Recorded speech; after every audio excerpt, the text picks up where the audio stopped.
Fights are won and lost in the ring, but a lot has to do with what happens in the build-up to a fight, in the training camp and how you prepare. And people seem to forget that there was this $10 million bounty put on Tyson's eye when they announced that the fight was going to be postponed. There was this deal, whoever pulled out of the fight, the next fight, the rearranged fight, would have to pay $10 million from their purse. So there was that was really taken into consideration. And because he had a cut, he wasn't able to spar or prepare in the way he should have. And that affected him in the fight.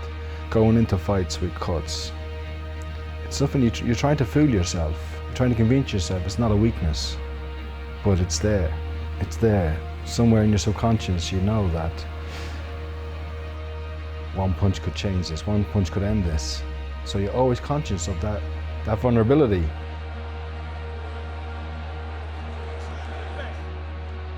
Reflecting on the fight, I don't think it was Tyson at his best, which might sound a bit biased coming from me, but I know what he's capable of, and it wasn't a good performance by him. I haven't watched it back, and maybe Usyk by one round, but there wasn't a lot in it. First round you might give to Usyk, just second round you can give it to him.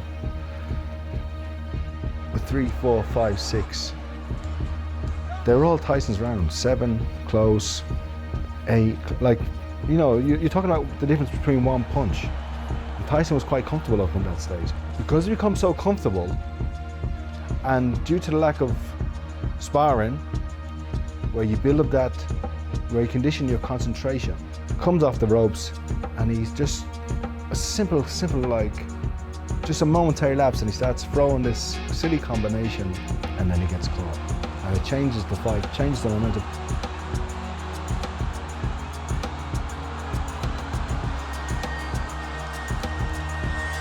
And it changes the perception of everybody in the arena, the judges, the crowd, the fans at home watching.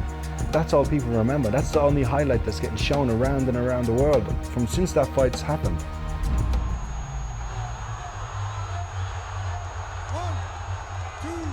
What courage he's shown, and what heart he's shown. Not a lot of people would have got through that round. Not a lot of people. I know 99.9% of boxers wouldn't have survived that round, that punch.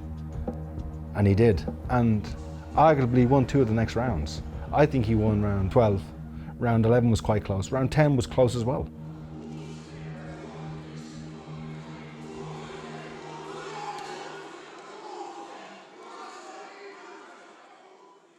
Sugar Hill's job is to speak. He's the only one who should speak. He's the only one who really ever speaks in the corner. Tyson's dad was in the corner, who's very vocal, and everyone can appreciate a father watching his son box and what that must feel like. And I thought the things that John was saying were actually quite good. It was good advice. Just keep side on, jab, jab, and throw the right hand to the chest, get your right hand going, which would have been a good punch. You're in a fight. You're trying to control yourself, your emotion, what you have to do, but also you're thinking about your opponent. You have to try and control what he's doing. And then you have, which wasn't good, 3 voices come in from outside the ring, where when you get to that corner, that's your reprieve. That's your rest from a fight. You don't want to have to get another fight when you get back into the corner, and deal with stress. So it wasn't ideal for Tyson. Sugar Hill and John Fury will have to make the decision what they do come December 21.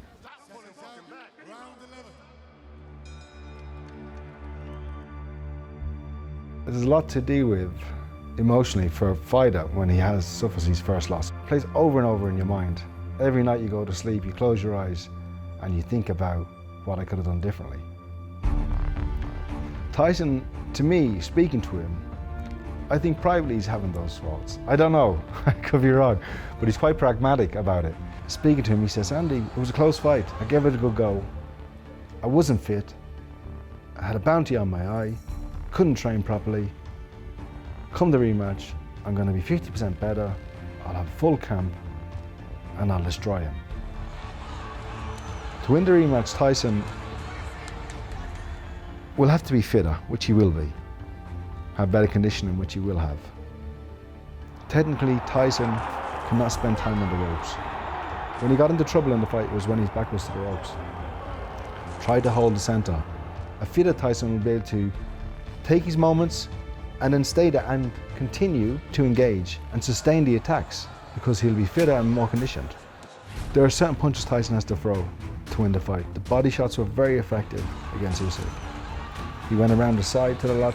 This time, I think he should go up the middle, or to hit the solar plexus. Throwing the right hand more.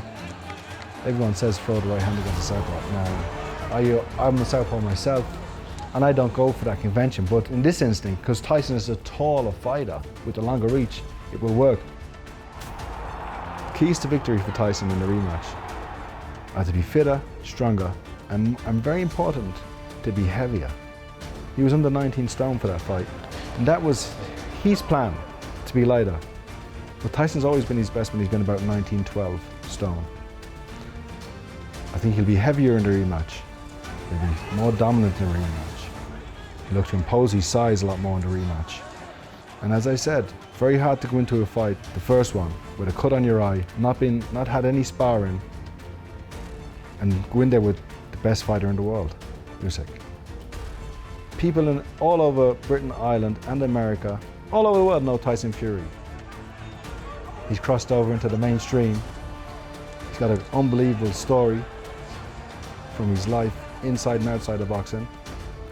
And like I said, he suffered his first loss. And now he's coming back to right the wrong and to redeem himself on December 21st, live on DAZN.